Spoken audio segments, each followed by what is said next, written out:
2019లో YCP విడుదల చేసిన మేనిఫెస్టోకు సంబంధించి అధికారంలోకి వచ్చిన తర్వాత వైసీపీ 85% పైగా ఆ హామీలను నెరవేర్చలేదు.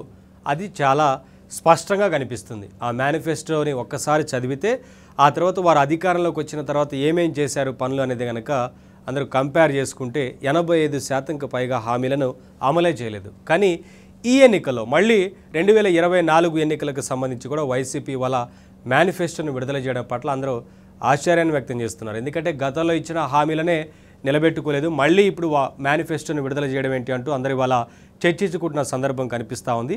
అయితే గతంలో ఇచ్చిన వాటికే ఆ హామీలకు సంబంధించి ఇప్పుడు కాస్త అదనంగా పెంచుతూ మళ్ళీ మేనిఫెస్టోను విడుదల చేశారు తప్ప కొత్తగా ఏమీ విధి విధానాలను ప్రవేశపెట్టడం కానీ ఇటు ఇతర పారిశ్రామిక విధానానికి సంబంధించి కానీ ఏ అంశాలకు సంబంధించి కూడా పెద్దగా ఏమీ ప్రస్తుతం విడుదల చేసిన మేనిఫెస్టోలో కనిపించడం లేదు. గతంలో ఇచ్చిన దానికే కొంత అదనంగా యాడ్ చేసి మేనిఫెస్టోను విడుదల చేసినట్లుగా కనిపిస్తూ ఉంది. ఇక తెలుగుదేశం జనసేన ఉమ్మడిగా విడుదల చేసిన మేనిఫెస్టోకి సంబంధించి కూడా ఇవాళ పెద్ద ఎత్తున ప్రజల్లో చర్చ జరుగుతూ ఉంది.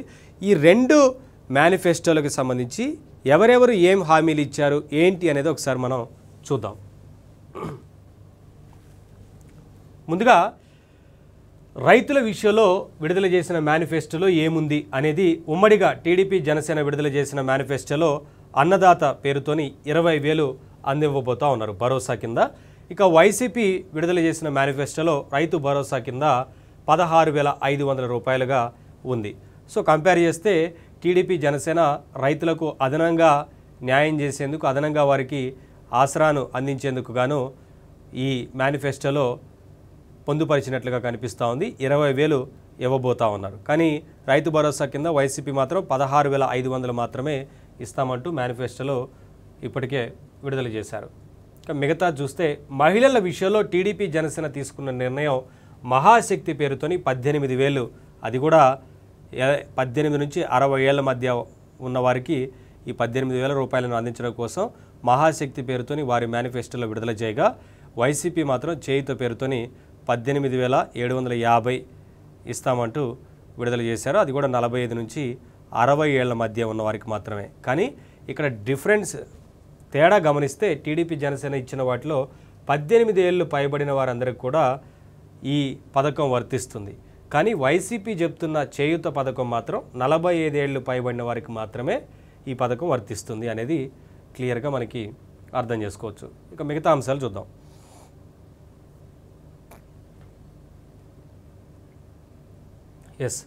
వృద్ధాప్య పెన్షన్ల విషయంలో టీడీపీ జనసేన ఉమ్మడిగా విడుదల చేసిన మేనిఫెస్టోలో వృద్ధాప్య పెన్షన్లకు సంబంధించి 4,000 రూపాయలను పెంచుతామంటూ 2024 ఏప్రిల్ నుంచే అమల్లోకి తీసుకొస్తామంటూ ఇప్పటికే వీరు ప్రకటించడం జరిగింది.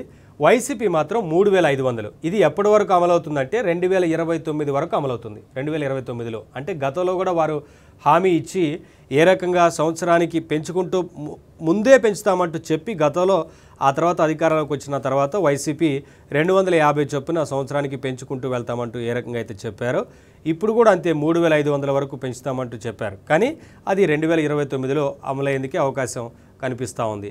సో ఇక్కడ ఏంటంటే 4,000 రూపాయలు టీడీపీ జనసేన ప్రకటించిన డబ్బులు మాత్రం ఈ పెన్షన్లు ఏప్రిల్ నెల నుంచే అమలవుతాయనేది మనకు స్పష్టంగా కనిపిస్తూ ఉంది. అది తేడా మనం గమనించవచ్చు ఈ రెండు మేనిఫెస్టోలకు సంబంధించి. ఇక దివ్యాంగుల పెన్షన్లకు సంబంధించి టీడీపీ జనసేన ప్రకటించిన దాంట్లో 2024 నుంచి అంటే ఏప్రిల్ నుంచి ఇంతకుముందు చెప్పినట్లుగా 6,000 రూపాయలను అమల్లోకి తీసుకొస్తారు. 6,000 రూపాయలను వారికి అందిస్తారు. కానీ వైసీపీ ఏం చెప్తా ఉందంటే 3,500గానే ఉండనుంది. అది కూడా 2029లో. గతంలో చెప్పినట్లుగా పెంచుకుంటూ పోతారనే విషయంలో 2019లోనే అమలయ్యేందుకు అవకాశం ఉంటుంది. సో అది కూడా 250 చొప్పున పెంచుతామంటూ చెప్తున్నారు. కానీ ఆ తర్వాత మరి 100 రూపాయలని 5 సంవత్సరాల్లో 500గా అమలు చేస్తామని చెప్పినా ఆశ్చర్యం లేదు. ఎందుకంటే గతంలో కూడా అదే రకంగా మొత్తంగా ఒకేసారి అమలు చేస్తామంటూ హామీ ఇచ్చి అధికారంలోకి వచ్చిన తర్వాత 250 చొప్పున పెంచుకుంటూ వెళ్ళారు. కాబట్టి ఇప్పుడు 500 అదనంగా పెంచుతామంటూ చెప్తున్నారు. కాబట్టి అది 100 రూపాయలు పెంచినా కూడా ఆశ్చర్యపోనక్కర్లేదు. వారైతే 250 చొప్పున పెంచుతామంటూ చెప్తున్నారు. చూడాలి మరి, ఎందుకంటే గతంలో ఇచ్చిన హామీని నిలబెట్టుకోని నేపథ్యంలో మరొకసారి ప్రజలు వైసీపీని నమ్మేందుకు అవకాశం ఉంటుందా ఈ హామీ విషయాలు అనేది కూడా చూడాలి. ఈ రెండు మేనిఫెస్టోలకు సంబంధించి ఇటు కూటమి ఇచ్చిన దాని కానీ ఆ తర్వాత వైసీపీ ఇచ్చిన హామీ కానీ చూడొచ్చు మనం.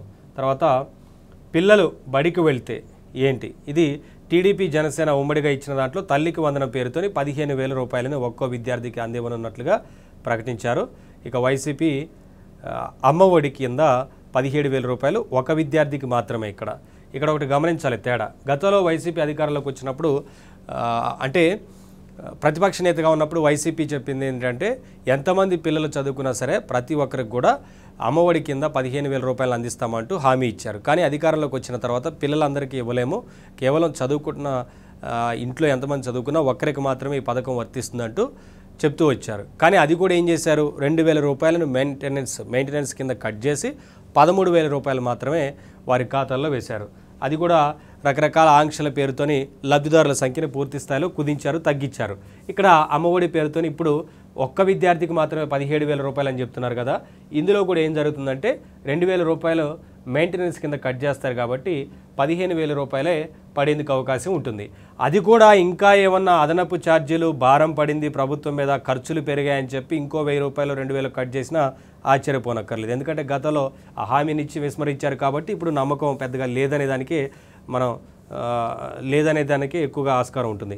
అయితే ఇక్కడ టీడీపీ జనసేన ప్రకటించిన దాంట్లో మాత్రం ఒక్కో విద్యార్థికి 15,000 చొప్పున తల్లికి వందనం కార్యక్రమాన్ని ఎంతమంది చదువుకున్నా సరే ఇక్కడ ఇవ్వడం కోసం ఇస్తామంటూ ఇప్పటికే మేనిఫెస్టోలో ప్రకటించారు.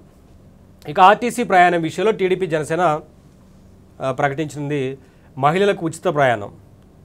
ఈ పథకానికి సంబంధించి ఆర్టీసీ ప్రయాణంలో మహిళలకు ఉచితంగా ప్రయాణించే అవకాశాన్ని కల్పించబోతున్నాము, అధికారంలోకి రాగానే అమలు చేస్తామంటూ టీడీపీ జనసేన ప్రకటించింది. వైసీపీ మాత్రం ఈ విషయంలో ఎటువంటి పథకాన్ని ప్రవేశపెట్టలేదు. వారి మేనిఫెస్టోలో దీనికి సంబంధించి ఎక్కడ కూడా ప్రస్తావనే చేయలేదు.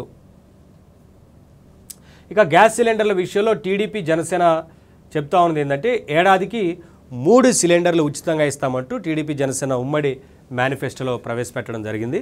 వైసీపీ మాత్రం ఈ పథకానికి సంబంధించి ఏ మాత్రం గ్యాస్ సిలిండర్లు ఇచ్చేది కానీ గ్యాస్ సిలిండర్లకు సంబంధించి కానీ వారి మేనిఫెస్టోలో ఏమాత్రం ప్రకటించలేదు.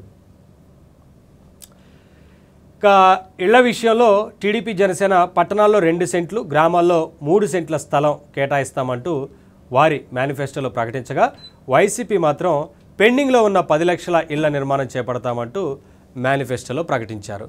ఎక్కడా కూడా పెద్దగా ఈ 5 సంవత్సరాల కాలంలో ఇల్లు కట్టింది ఏమీ మనకి ఎక్కడా పెద్దగా కనపడవు. పెద్దగా పేదలకు ఇల్లు కూడా వైసీపీ ఇప్పటివరకు ఇచ్చిందే లేదని చెప్పాలి. మళ్ళీ ఒకసారి 10 లక్షల ఇళ్ల నిర్మాణం చేపడతాం పెండింగ్లో ఉన్న వాటిని అంటూ వైసీపీ ఇక్కడ ప్రకటించగా టీడీపీ జనసేన మాత్రం పట్టణాల్లో 2 సెంట్లు, గ్రామాల్లో 3 సెంట్ల స్థలం కేటాయిస్తామంటూ వారి మేనిఫెస్టోలో ప్రస్తావించారు. ఇక వాలంటీర్ల విషయంలో టీడీపీ జనసేన చాలా స్పష్టంగా వీరు మేనిఫెస్టోలోనే ప్రవేశపెట్టారని చెప్పాలి. 10,000 రూపాయలు ఇస్తామంటూ వైసీపీ మాత్రం అదే 5,000 రూపాయలని కంటిన్యూ చేస్తున్నట్లుగా మనకి కనిపిస్తూ ఉంది. వాలంటీర్ల విషయంలో కూడా టీడీపీ జనసేన ఒక స్టెప్ ముందుకు తీసుకుందన్నట్లుగా ఈ మేనిఫెస్టోలను బట్టి చూస్తే మనకు అర్థమవుతా ఉంది. ఇక అన్నా క్యాంటీన్ల విషయంలో టీడీపీ జనసేన చాలా స్పష్టంగా 5 రూపాయలకే కడుపు నిండా భోజనం అనే పథకాన్ని మళ్ళీ మేము పునరుద్ధరిస్తామనే చెప్పాలి. ఎందుకంటే వీరు చెప్పిన దాన్ని బట్టి చూస్తే గతంలో అన్నా క్యాంటీన్లు ఉన్నాయి కాబట్టి ఆ అన్నా క్యాంటీన్కి సంబంధించి మళ్ళీ పునరుద్ధరించి 5 రూపాయలకే కడుపు నిండా భోజనం పెట్టే కార్యక్రమాన్ని తీసుకొస్తారు అని వారు చెప్తా ఉన్నారు. వైసీపీ ఈ పథకం ఎక్కడా కూడా ఓసేయలేదు. ఈ పథకానికి సంబంధించి మేనిఫెస్టోలోనే లేదు. ఇంకొకటి ఇక్కడ గమనించాలి, గతంలో అన్నా క్యాంటీన్ల పేరుతో టీడీపీ ప్రభుత్వం ఉన్నప్పుడు 5 రూపాయలకే కడుపు నిండా పేదలందరికీ కూడా భోజనం పెట్టే కార్యక్రమానికి శ్రీకారం చుట్టింది. కానీ వైసీపీ అధికారంలోకి వచ్చిన తర్వాత అన్నా క్యాంటీన్లు మూసేశారు. సో ఇప్పుడు కూడా మళ్ళీ ఇంకోసారి ఇటువంటి పేదలకు కడుపు నిండా భోజనం పెట్టే కార్యక్రమాలు వైసీపీ తీసుకొస్తారు అని కూడా ఎక్స్పెక్ట్ చేయడానికి లేదు. ఎక్కడ కూడా మేనిఫెస్టోలో కూడా ప్రస్తావించలేదు ఆ అంశాన్ని. కేవలం టీడీపీ జనసేన మాత్రమే ఈ అంశాన్ని ప్రస్తావించారు. ఇక డిఎస్సి విషయంలో టీడీపీ జనసేన అధికారంలోకి రాగానే డిఎస్సి విషయంలో తొలి సంతకం అనే విషయాన్ని చాలా స్పష్టంగా వారు ప్రకటించారు. వైసీపీ విషయంలో ఎక్కడా కూడా ప్రకటనే చేయలేదు మేనిఫెస్టోలో. ఎందుకంటే వైసీపీ గతంలో అధికారంలో లేనప్పుడు ప్రతిపక్ష నేతగా ఉన్నప్పుడు హామీ ఇచ్చారు, మెగా డిఎస్సి వేస్తానంటూ హామీ ఇచ్చి అధికారంలోకి వచ్చిన తర్వాత డిఎస్సి వేయకపోగా చివరి సంవత్సరం అది కూడా ఎన్నికల ముందు డిఎస్సి ప్రకటన చేశారు. అది కూడా మెగా డిఎస్సి కాదు, దగా డిఎస్సి అంటూ ప్రతిపక్షాలు కావచ్చు, డిఎస్సి అభ్యర్థులు కావచ్చు, ప్రతి ఒక్కరు కూడా అదే విషయాన్ని స్పష్టం చేసిన సందర్భాన్ని అందరికీ తెలిసిందే. మరొకసారి అసలు డిఎస్సి ఓసే ఎత్తలేదు వైసీపీ. ఇక రాజధాని విషయంలో టీడీపీ జనసేన చాలా స్పష్టంగా ఉంది. ప్రజా రాజధాని అమరావతి పునర్నిర్మాణం అనే విషయాన్ని వైసీపీ 3 రాజధానులు అంటూ ప్రకటన చేశారు. ఇప్పుడు ఇక్కడ ఒకటి గమనించాలి. గతంలో మేనిఫెస్టోలో ప్రకటించింది వైసీపీ. గతంలో ఏం చెప్పారంటే రాజధానిగా అమరావతి ఉంటుంది, నాకు ఇక్కడ అమరావతిలోనే నేను ఇక్కడ ఇల్లు కట్టుకున్నానంటూ అప్పుడు ప్రతిపక్ష నేతగా ఉన్న జగన్మోహన్ రెడ్డి చెప్పి అధికారంలోకి వచ్చిన తర్వాత రాజధాని అమరావతి కాకుండా 3 రాజధానులు కడతానంటూ అందరినీ మోసం చేసే ప్రయత్నం చేశారనేది రాష్ట్ర ప్రజలందరూ అర్థం చేసుకున్నారు. 3 రాజధానుల పేరుతోని రాష్ట్రాన్ని 3 ముక్కలాట కింద తీసుకొచ్చారని, ఇటు రాజధాని లేకుండా 5 ఏళ్ల పాటు పరిపాలించిన వ్యక్తిగా ఏకైక సీఎంగా జగన్మోహన్ రెడ్డి చరిత్రలో నిలిచిపోతారంటూ పెద్ద ఎత్తున రాష్ట్రంలో అయితే చర్చ జరిగిన వాతావరణం అందరికీ తెలిసిందే. మరొకసారి వైసీపీ ఇప్పుడు 3 రాజధానుల పాట పాడుతుందనేది అర్థమవుతోంది. కానీ టీడీపీ జనసేన మాత్రం రాజధాని విషయంలో చాలా స్పష్టంగా ముందు నుంచి కూడా అదే విషయాన్ని చెప్తా ఉన్నారు. సో ఇది మొత్తంగా మేనిఫెస్టోల అంశానికి సంబంధించి నమ్మకం కుదరాలి అంటే వైసీపీ గతంలో ఇచ్చిన మేనిఫెస్టోని కనుక నెరవేర్చి ఉండుంటే ఇప్పుడు మేనిఫెస్టోని నమ్మడానికి అవకాశం ఉండేది. కానీ గతంలో ఇచ్చిన హామీలను 85% నెరవేర్చని నేపథ్యంలో మరొక్కసారి మేనిఫెస్టో ఇచ్చినా వాటికి కొంత అదనంగా ఇచ్చారు. కానీ ఎక్కడా కూడా పెద్దగా మేనిఫెస్టోలో ప్రజలకు ఒరిగే పథకాలు కానీ లేదంటే ప్రజలకు అభివృద్ధి విషయంలో కానీ రాష్ట్ర అభివృద్ధి విషయంలో కానీ ఎక్కడగా పెద్దగా ప్రస్తావనే రాలేదు, ప్రస్తావించలేదు వైసీపీ అనేది ఈ మేనిఫెస్టోని చూస్తే చాలా స్పష్టంగా కనిపిస్తూ ఉంది. మరొక వైపు టీడీపీ జనసేన ఒకటే విషయాన్ని చెప్తున్నారు, సంక్షేమ పథకాలను కొనసాగిస్తూనే అభివృద్ధిని కూడా ముందుకు తీసుకెళ్తామంటూ చెప్తున్నారు. అభివృద్ధి చేస్తేనే రాష్ట్రంలో మౌలిక వసతుల కల్పన జరిగితేనే పారిశ్రామికంగా రాష్ట్రం అభివృద్ధి చెందితే పరిశ్రమలను తీసుకువస్తే ఆ తర్వాత తద్వారా ఉపాధి అవకాశాలు, ఉద్యోగ అవకాశాలు మెరుగవుతాయి. తద్వారా వచ్చే ట్యాక్సులు కానీ వచ్చే సంపదను కానీ ఇదంతా కూడా మళ్ళీ ప్రజలకే మనం సంక్షేమ పథకాల రూపంలో అందించేందుకు అవకాశం ఉంటుంది. అంతేగాని వైసీపీ చేస్తున్నట్లుగా అప్పులు చేసి అకౌంట్లో డబ్బులు వేసే కార్యక్రమం కాకుండా సంపదను సృష్టించి అభివృద్ధి చేసి పరిశ్రమలు తీసుకొచ్చి తద్వారా వచ్చే ఆదాయంతో సంక్షేమ పథకాలను ప్రజలందరికీ అందించే ప్రయత్నం చేస్తాము. మనం ఎప్పుడు చేసేది ఇదే. ఇప్పుడు కూడా సంపదను సృష్టించి ప్రజలకు సంక్షేమ పథకాలను అందిస్తామంటూ టీడీపీ జనసేన అయితే ఒకవైపు చాలా స్పష్టంగా చెప్తా ఉన్న పరిస్థితి కనిపిస్తూ ఉంది. ఇప్పటివరకు మనం మేనిఫెస్టోలకు సంబంధించి ఈ రెండు అంటే ఒకవైపు జనసేన టీడీపీ ప్రవేశపెట్టిన మేనిఫెస్టో కావచ్చు, వైసీపీకి సంబంధించిన మేనిఫెస్టోను చూసాం. సో అది